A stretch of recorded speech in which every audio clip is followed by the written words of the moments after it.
to the Infowars Nightly News. It is August 28, 2013. I'm Lee Ann McAdoo. Here's a look at what's coming up tonight. Tonight, is America on the verge of launching another war based on bad intel? While new intelligence suggests Assad was not behind the chemical weapons attack, and the rising alternative media powerhouse takes on the public propaganda machine. All this and more on the Infowars Nightly News.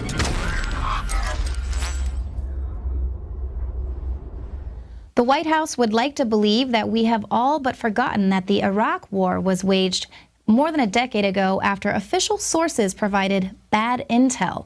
But now Kerry insists that the Assad regime was behind the chemical weapons attack in Syria, although he has yet to provide evidence of that fact. But now it is the Syrian officials who are saying that they have evidence that the U.S. aided terrorists in the chemical attack. Speaking to reporters outside the Four Seasons Hotel in Damascus, Syria's deputy foreign minister has now come out on record in declaring that the U.S., Britain, and France were instrumental in aiding the chemical attacks on Syria through a network of terrorists inside the country. He added that he had presented UN chemical weapons inspectors with evidence that armed terrorist groups had used sarin gas in all the sites of alleged attacks. The Syrian official now says that the next target will be Europe. Well, it'll be interesting to see just what evidence was provided to the UN. Now, we've been telling you that the U.S. was somehow involved with the chemical weapons attack in Syria, even if it was just arming the Syrian rebels who are affiliated with al-Qaeda. But now it is public knowledge that the U.S. has ties with terrorist groups. Anthony Gucciardi of StoryLeak joins me in the studio with more on that. Hey, thanks for having me. So tell me, who are we fighting with? Well, the fact of the matter is it used to be a conspiracy theory that Obama and his handlers were arming the Syrian rebels, which are linked up with al-Qaeda, admittedly, and they go around flying al-Qaeda flags. But now it is public knowledge. It is on public record that we are funding directly al-Qaeda. And more so, we're actually funding the Syrian rebels who likely carried out, in fact, they did carry out the chemical attacks in order to launch war into Syria. So in fact, we have one piece here as well from The Independent. Does Obama know he's fighting an al-Qaeda side? And it says, he's fought for the very first time in history, the United States will be on the same side as al-Qaeda. It goes on to say the men who destroyed so many thousands on 9/11 will be fighting alongside the very nation whose innocents so cruelly murdered almost exactly 12 years ago. So what it comes down to now is, once again, we've seen this correlation where we're called conspiracy theorists, we're called crazy for saying that we're funding al-Qaeda now and we're going with al-Qaeda and aiding the Syrian rebels against Assad, against the regime that now the Syrian rebels are trying to destroy. But then, of course, a little bit later, about several months, 8, 9, 10 months later, the mainstream media now pushes it as breaking news. And you will see on this document it has 51,000 Facebook shares. That means it's been seen by probably millions of people, 4,000 tweets. So what that comes down to is, it's like when we say it, it's crazy. But when the mainstream media says it, we all better bow down and just immediately show everyone, oh my gosh, it's true. And they're surprised every time. Exactly. It's a pattern over and over again, and we're calling it 10, 12 months before almost every single time. And then the mainstream media is forced to admit we were right and cover it as if it's an exclusive breaking news piece when we've already known about it. Well, now we've seen this quite a few times throughout history where the allies become the bad guy, but then there are allies again, and we're seeing this again. Let's go back to the 80s for a minute. The recently declassified CIA documents, one of the things I also covered with you guys, it comes out now, it turns out, that we aided Saddam, helped Saddam with the CIA and Reagan at the time, and I mentioned earlier on the Alex Jones program, everyone hails Reagan as kind of a demigod. And he did some good stuff, but of course he helped fund and get ready of these chemical attacks on Iran on behalf of Iraq, because they needed to solidify an Iraqi win over the war. So we've seen before launching these chemical attacks and helping to do so as a pretext for full-scale war. So what's happening now? It's the same exact pattern.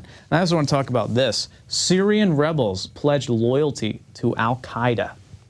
And it says basically the rebels will go ahead and they'll join anybody at all, including al-Qaeda, will help them to overthrow Assad. It doesn't matter if they're a terrorist organization. And then it also mentions that, yeah, the Western countries, like the United States, are funding all of this, and they're funding al-Qaeda now directly because the Syrian rebels team up with them. They say, the rebels in Syria have one common enemy, Assad, and they will collaborate with any faction allowing them to topple his regime. Now, something interesting, you actually brought this up earlier, Lee Ann. I have to give you credit for that. Check out what Carney said. I don't have it here actually, but Carney said, we're not trying to topple the regime. We're not going in to topple the regime. You know, we're just going to try and maintain peace, like they said with Iraq. But look at that statement. Anything to topple his regime. Direct contradiction. Yeah. The Syrian rebels are telling it as it is because they don't care. They're absolute insane al-Qaeda terrorists. They're going in to blow up everything. They're beheading Christians. Washington Times right here. They're beheading priests. They're burning Christian villages, innocents, using small knives. You know how specific and disgusting that is? Small little knives. It could be a butter knife to slice off priest's head to dozens of cheering crowd members from the al-Qaeda/Syrian rebel group saying, yes, kill the priest. And they said that they basically, what they do is either you convert to a Muslim or whatever their distinctive Muslim culture is over there, or they kill you, or you pay a tax to where you get bankrupt and then they probably kill you anyway. That's what we're funding. That's who we're giving heavy weaponry. That's who we're saying are the good guys over there. And that's who now are working with al-Qaeda on record, as they've now admitted. And how long have we been screaming about this? Some of the listeners are probably so tired of hearing about it, but it's just so important. And this is what's going to cause World War III. It's all about the Russian hot war right now, because they're backing Assad and we're backing the Syrian rebels. It's just incredible. So are you going to do a full report on this video or something up on storyleak.com? Yeah, definitely. I've done a few reports, and I've collaborated, syndicated off of Infowars.com a lot recently, but definitely more reports on this. Definitely how Syria is actually somewhat of a distraction, because even though it's such an important part, we're actually going in a hot war right now with Russia. No one's talking about this. The Russian media is talking about this because they actually, tell their citizens what's going on sometimes because they see America completely different than us. But the foreign media, yeah, they're all over about how really this is a hot war with Russia. It was a proxy war, as the Independent and others have admitted, because we were funding the Syrian rebels versus the Russians funding Assad, and they were clashing. We actually had Israel go in and blow up missile caches which were belonging to the Russians in Syria. So it's turned into a hot war scenario. Russia has 160,000 troops at the ready with naval ships and aircrafts and everything like that, heavy bombers on the lines of Russia. So it's turning into a hot scenario. The only thing is it possible to defuse it, or are the elitist control freaks just so far gone that they're willing to risk it all? Just amazing. Well, we'll have to wait and see. Apparently it's going to strike tomorrow, so. Well, we'll see. I don't know if it's going to strike tomorrow, but something's definitely going to happen in the near future, whether it's good or bad. And hopefully it's not bad, but I do see this really as a hot World War III type scenario. If Obama is crazy enough to push forward with this, just say, here's Syrian rebels, have all the supplies you need, have all the weaponry you need, just go out and get Russia's Assad. Well, Anthony, I hope you're wrong. Me too. I hope I'm wrong too. I'm not ready for World War III. Me neither.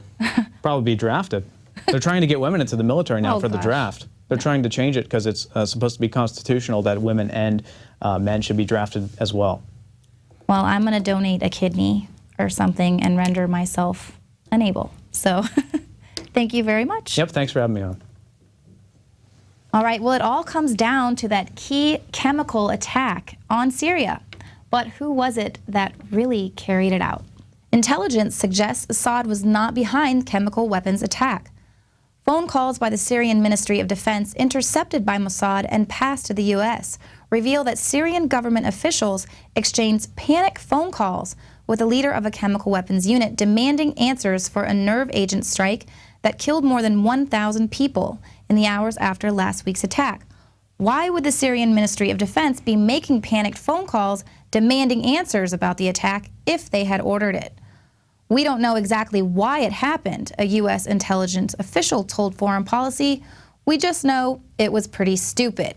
So despite not knowing what happened, why it happened, or who ordered it, the U.S. is about to launch a cruise missile attack at Syria, even though the evidence suggests that the Syrian government has absolutely no idea who is responsible for the chemical attack. Now, we are told that the possible use of sarin gas is justification for launching this attack. But are civilized nations being hypocritical? This is about the large-scale, indiscriminate use of weapons that the civilized world long ago decided must never be used at all. The supposed use of sarin gas in Syria is now being used as a pretext for war. But when did the civilized world decide that sarin gas shouldn't be used? And how different is sarin gas from the weapons of mass destruction that the civilized world wants to use on innocent Syrian civilians? Developed by the Nazis' own IG Farben, creators of Zyklon B used for mass murder in concentration camps, sarin gas was a standard chemical military weapon of both the U.S. and the USSR. And in the 1950s, it was adopted by NATO as a standard chemical weapon. The U.S. military-industrial complex made a science out of sarin delivery. Pictured here is the M134 bomblet, designed for the M190 Honest John rocket warhead. The bomblets carried sarin nerve agent and were released 5,000 feet above their target, saturating an area 1,000 meters in diameter with sarin gas. Does Syria possess anything like that? But of course, it was okay because we had it. It defies any code of morality. Let me be clear. The indiscriminate slaughter of civilians, the killing of women and children and innocent bystanders by chemical weapons is a moral obscenity. After using and weaponizing sarin gas for over 40 years, the U.S. signed a treaty in 1993 to ban its use. 5 years later, CNN and Time magazine both broke a story about the U.S.'s use of sarin gas during Vietnam. In the firestorm of controversy, CNN and Time fired the reporters and declared the story false. However, the reporters pushed back with a 77-page document backing up their allegations, and April Oliver won a $1 million lawsuit against CNN. But just the presence of sarin gas in Syria, regardless of whether it was used by the rebels, by the CIA and Jordanian commandos that Le Figaro reported entered Syria a couple of weeks earlier, or whether it was actually the Syrian government, the use of chemical weapons is supposed to be justification for the U.S. military-industrial complex to rain death down on tens or hundreds of times more innocent men, women, and children than were killed in this attack. But chemical weapons experts not affiliated with the U.S. government have cast doubt on whether sarin was actually the chemical used. 500 times more toxic than cyanide, it can kill within 1 minute. And it will kill first responders who don't wear protective clothing. That this apparently didn't happen makes it doubtful that the chemical used was sarin. And how does sarin gas compare to weapons that the U.S. has used and continues to use? Millions of gallons of Agent Orange were dropped in Vietnam during the war.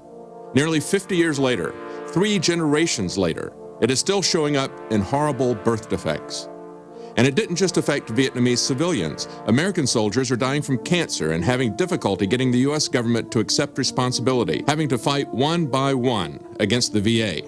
And the U.S. continues to use weapons that would mean a slow death sentence for those who survived the war, both U.S. soldiers and foreign citizens. That would be depleted uranium. At about the same time the U.S. agreed to ban the use of sarin gas, it reversed its policy and began exposing U.S. soldiers to depleted uranium. Like Agent Orange, it is also a persistent poison, killing slowly and causing birth defects. Our sense of basic humanity is offended not only by this cowardly crime, but also by the cynical attempt to cover it up. The American government's hypocrisy over the use of weapons of mass destruction is a stench before heaven. That they would use this to justify the murder of tens of thousands more people is what should offend our sense of humanity. For Infowars Nightly News, I'm David Knight. Well, one person who isn't worried about looking like a hypocrite is Obama. Actually, the Syria intervention would reaffirm his biggest flip-flop. In 2007, Obama was asked when presidents have the authority to launch a military strike without congressional authorization. He answered that the president does not have power under the Constitution to unilaterally authorize a military attack in a situation that does not involve stopping an actual or imminent threat. But the statement stands in stark opposition to Obama's view now. The Obama administration is on the cusp of intervening in a Syrian civil war that by all accounts does not pose an imminent domestic threat to the U.S.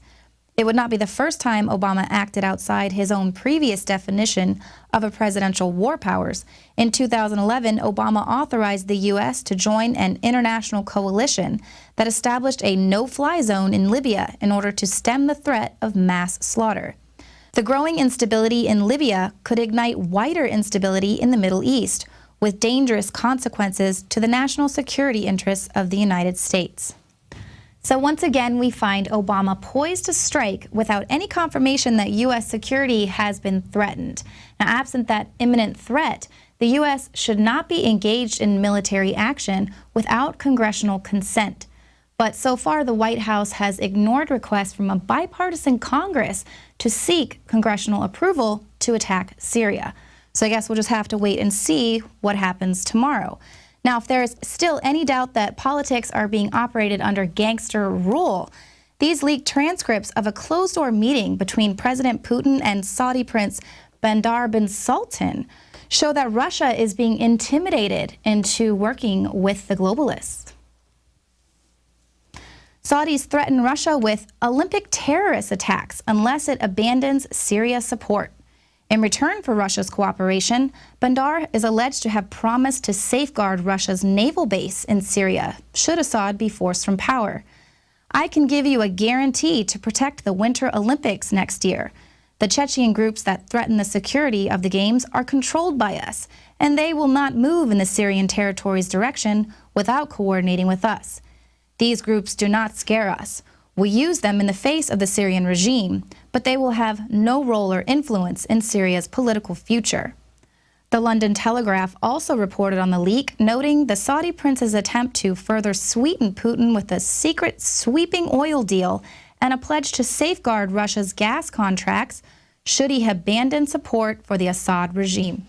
Well, I did some political strong-arming myself this week when I convinced some people here in Austin to sign a petition to ban free speech.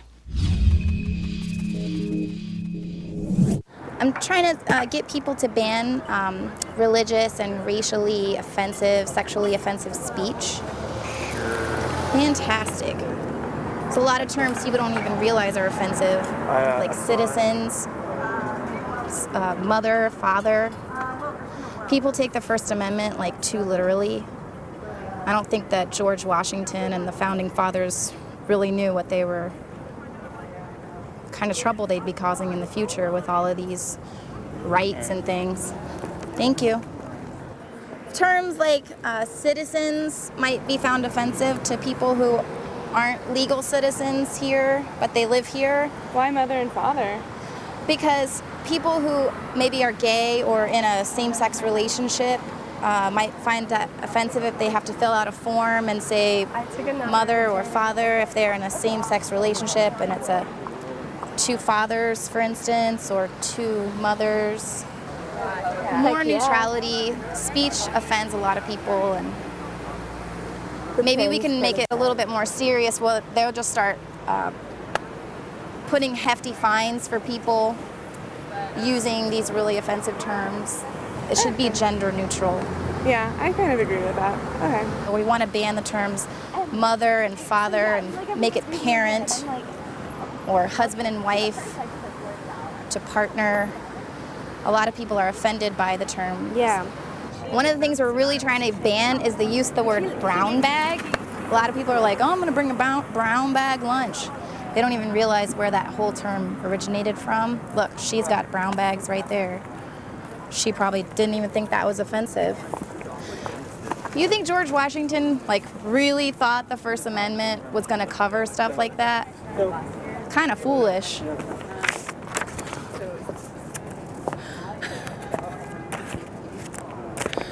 Ban it in general? Yes. Certain words some people are finding offensive, and we'd like to start definitely at City Hall and at the Capitol, places where the government is working to protect our rights. And That goes against freedom of speech? I mean, kinda, but the No, First Amendment's... Oh, okay. We're gonna try and get brown bags banned, entirely. They've already banned plastic bags, and so we're just gonna do away with that, because people are offended. For, mother and father, you know? I gotcha. If George Washington only knew what he was doing when he did that Constitution. We're going to go ahead and just get it to where anyone that really uses offensive language will have to go through sensitivity training. Okay. basically, we're going to start charging really hefty fines and probably jailing people who use terms such as citizens or mother and father. That's good. I mean, we're not talking about profanity in here.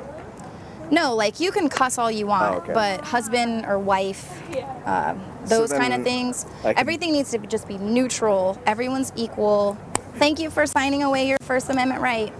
You're welcome. Appreciate it. Good luck. Bye. Week after week, it never ceases to amaze me how easy it is to convince people to give up their rights. Well, that leads me to today's daily quote. This one is from comedian and social activist Dick Gregory. He says, "This isn't a revolution of black against white. This is a revolution of right against wrong, and right has never lost." Well, the right will always win as long as good people keep fighting for it. Well, everything we do here at Infowars can be attributed to the due diligence of independent journalists who aren't afraid to put truth above propaganda and ultimately profit. Well, stick around because after the break, Alex Jones is going to be speaking with one of these independent journalists who's teaming up with Alex to combat mainstream media propaganda. We'll be right back.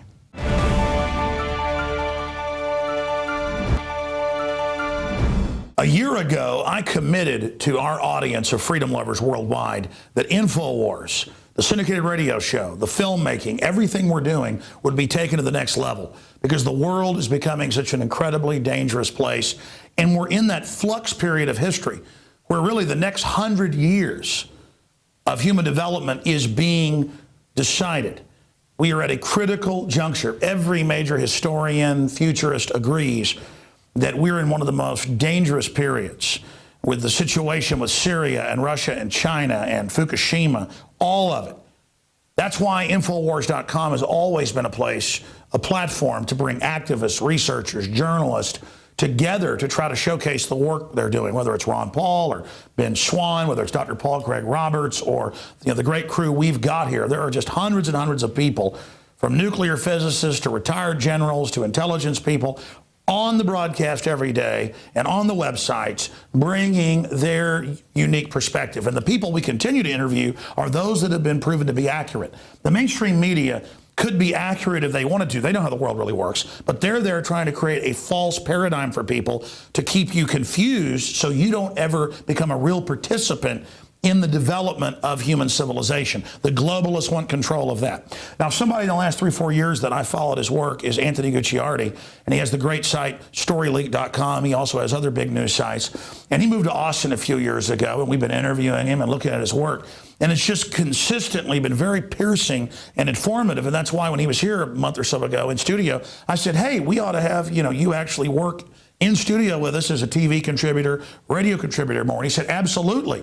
You ought to have something called the Infowars Network where you work with other sites, they work with you, and we build each other up and really identify the good journalists out there and create a united front, not of all our information, but just of promoting each other to oppose the globalist. So Anthony, a few days a week now, is coming into the office, helping us with reports, working from his office as well in Austin, Texas, just like we've worked with Mike Adams of Natural News, continue to work with him and the great work he's doing, and so many others that have moved to Austin. And down the road, Infowars.com will be the place where we develop a whole section where every day we feature and promote other sites, other journalists, other groups that we're also having on the air to really try to create a synergy of liberty lovers. Because, hey, the Founding Fathers are dead, folks. There's no secret room of patriots that are going to defeat the New World Order. We're it. You're it. And just like I've had film festivals to promote liberty and organic resistance and so many other activist events, Anthony Gucciardi joining us is the first part of something we're going to roll out in the next year of more and more people being part of the Infowars Network. Now, that's just a quick announcement. I wanted to get his take on working with us and what he thinks being here the last week. And then I want to talk about some of the news that's front and center at StoryLeak.com and PrisonPlanet.com and Infowars.com. Anthony, good to have you joining us here at the team. Good to be working with you, partnering up. And I think the fact of the matter is that the mainstream media is dead. We've seen Gallup polls where the trust factor in the mainstream media is absolutely depleted at zero. We are the media. Exactly. The alternative news is the new media, there's no question, but at the same time, there's kind of a chasm now. There's an issue where the alternative news now is so, it's expanding. But where can you go to find the best possible news and the best possible real analysis? And that's why I think the best portion of all of this, Infowars is such a powerhouse. We can go ahead and do things like StoryLeak.com, though, to go ahead and have these different offshoots of reality to just pierce through the media, and most importantly, headline bombing. And that's kind of a term I made up to cover the stories that matter most, push it into the mainstream media, and then also become our own media. Because the fact of the matter is, you, the reader, you're the new media. Anyone can go out and take a picture or a video with your cell phone now. The fact is that we need the alternative news to streamline what matters. In fact, tell me what you told me a month ago that absolutely clicked, and it's really true. And Ben Swan said this when he was on 2 weeks ago. Countless others do. We're going to upgrade Infowars, Prison Planet. We're going to make it even better, slicker, easier to use.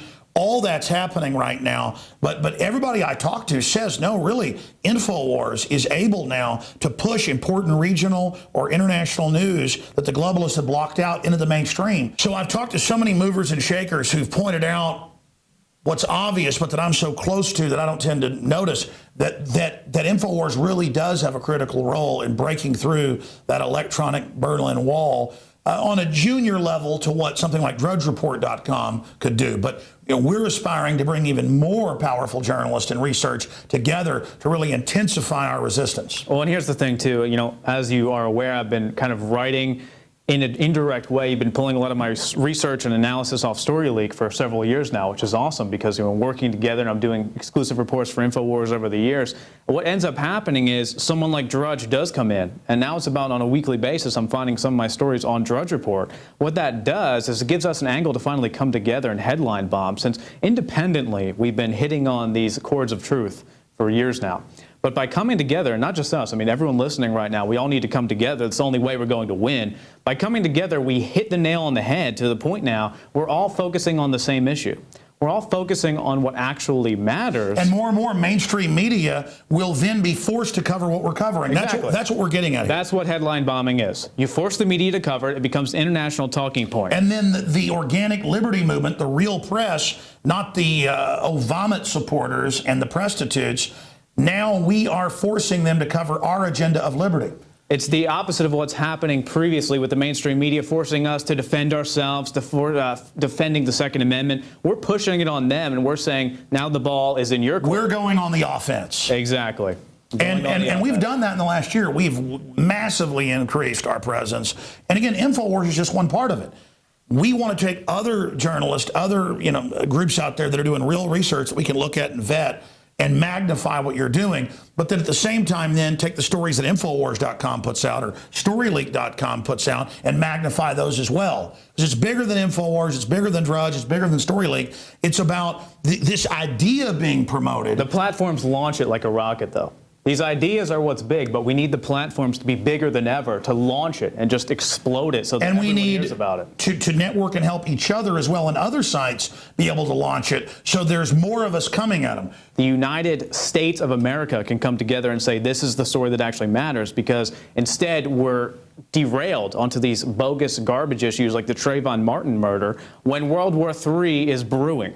And that's some of the things we're going to talk about, how World War III might be escalating right now, how Obama is destroying any hope of a relationship with Russia, and that could ultimately cause war, and also some of the stuff that the mainstream media gets 100% wrong and just exposing it all. Well, that's why they hate real alternative media, because the Drudge Report, for example, can show 3 videos of Obama saying he'll never spy on you with the NSA, and then show a new video of him saying, of course we do, it's good for you. Or how he's going to launch chemical attacks to start a war with Syria, which was reported by Yahoo News in January of 2013, where they actually cited Infowars. Then we come out through StoryLeak and Infowars, blast that over and over and over and over and over again. And now the Russians come out, and now even WorldNet Daily comes out with the videos in Arabic showing the Al-Qaeda loading the missiles last week. And then once again, though, but see, people don't understand this train, how this works. It was Infowars, and then my reports going with you. It was really Paul Joseph Watson did it first, going through this platform, and now it's understood as common knowledge. Yeah, Obama did that, But it was this platform. If we didn't have this, if we didn't launch that, we would have never gotten there. That's right. We have to really realize, not in an arrogant way, it's actually scary how important we are. No, it is scary. The mainstream media should be doing this, but we're doing it. We're the first ones to cover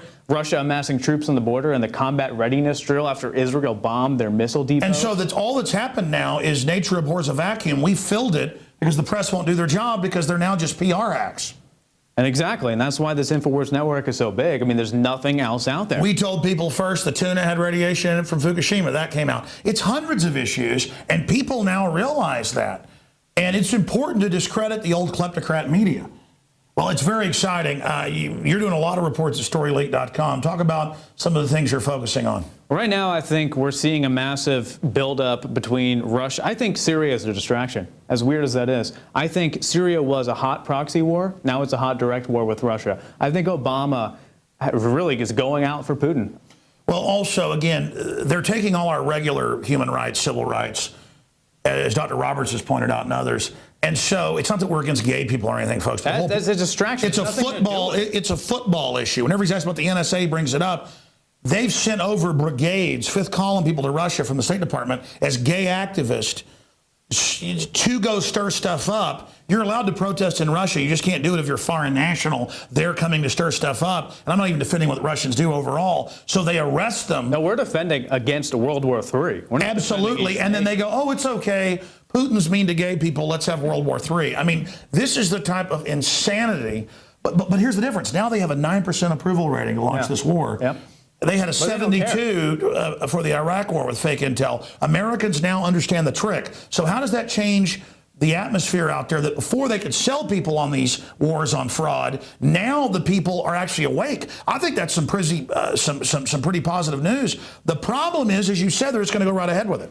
The difference now is we can expose them. Let's look, for example, the report I found, the CIA documents showed from the 1980s that the United States under Reagan, you know, all-loving Reagan who could do no wrong, supported Saddam Hussein in the chemical attacks against Iran from Iraq so that Iraq would win the war. Well, the CIA advised it. Yeah, the CIA helped them carry it out. And now what do we see? What do we see Obama doing?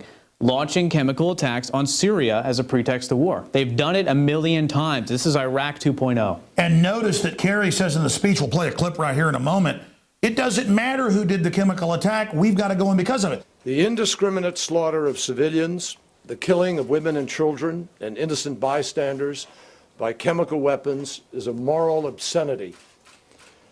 By any standard, it is inexcusable, and despite the excuses and equivocations that some have manufactured, it is undeniable. So now they can chemical attack somebody, even get caught, and look, I attacked you, so now I get to invade. I mean, it really is a war on logic. It's like is it that they are delusional, or are they trying to just muddy the waters? What do you think this tactic is? It comes down to using your emotions. When someone's emotions begin, that's when your rights and your logic end. They can play on emotions. Look how many people died. Look at all this rampage and chaos. You're not for that, are you? Let us kill 100 times that. What did they do with Saddam in Iraq? Showed the people dead, said Saddam's an evil person, he did all this. Nothing about 9/11. That was just more emotion. And then more and more emotion. Look at all these people who killed. Look, in the 80s, he chemically gassed all these people. We commanded him, but we won't mention that. Yeah, so it doesn't matter what actually happened. As long as people are moved enough and emotionally overrun enough to go and say, yeah, we need to stop that, then it doesn't matter. Absolutely. But we are winning, and people realize this, and this is what this whole entire video session is about, just blasting this news out and going past this because the mainstream media numbers are garbage. More people are going to watch this video than even watch most of the mainstream news programs. That's true. They're imploding more every day, and they realize that. That's why they're trying to come in with cyber shutdowns, political correctness, rodeo clown, distractions, banning paper bags in Seattle because they're racist. And bags in Austin now. Yeah, well, the term brown bag is racist. We went out to Austinites today, and they agreed ban brown bags because they're racist. They are. So that's a racist black coat you have there. No, I think so too. It's a racist against virtually everyone. Well, that blue shirt's against blue bloods. Anyways, the point here is we just want liberty and a future. We're just pointing out common sense. We want to build a larger platform for other people to do it. Things like planetinfowars.com, our social network. Anthony, you've got a lot of tips on web stuff that you've given us. You're going to be helping us out there as well. Help each other out. That's the only way to do it. And I'm not against saying that, hey, you know, we each have our own platforms, and that's cool. We each have our own angles. But together, if we don't come together and actually fight this as one single push, we're going to lose. Plain and simple, we will lose. Absolutely. I mean, look at who I have on the show. I just have basically all these other media outlets, all these other groups, all these other alternative media people. That's all I've ever tried to do was like build a platform for all of us to help each other. Yeah. And then Cass Sunstein and the whole COINTELPRO cognitive infiltration plan we've really seen heat up, and that the Pentagon admits they're going to really deploy this year against everybody. Because we're winning. Because we're winning, is meant to create infighting, is meant to, and somebody that is engaged in infighting at the end here is either stupid and following someone above them who is putting out the disinfo to create the COINTELPRO, or they're COINTELPRO themselves. Because if you look at all the legitimate alternative media out there that just fights for liberty, justice, truth, nonpartisan across the board, we're growing, we're exploding. And the good news is the provocateurs have been so out of control, people have actually created an immunity to them and now spot them immediately. Yeah.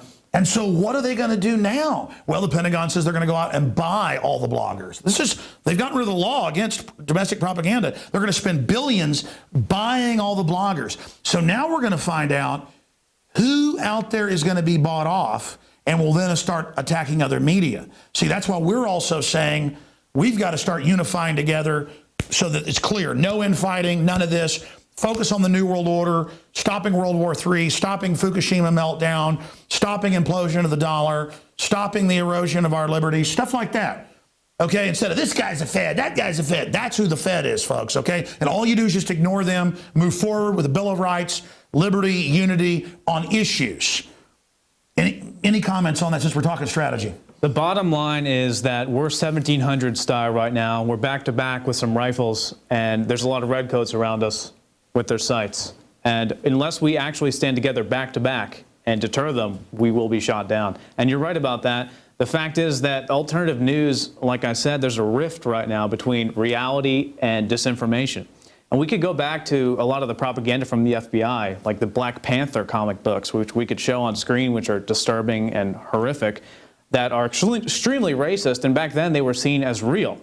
But the FBI actually put them out, admittedly, under their own wing to discredit black people in the Black Panther movement. That's exactly what we're seeing today. They're putting out stuff to discredit the real Tea Party, to discredit veterans, to discredit liberty groups, to discredit real kind of leftist groups that are anti-war, anti-GMO.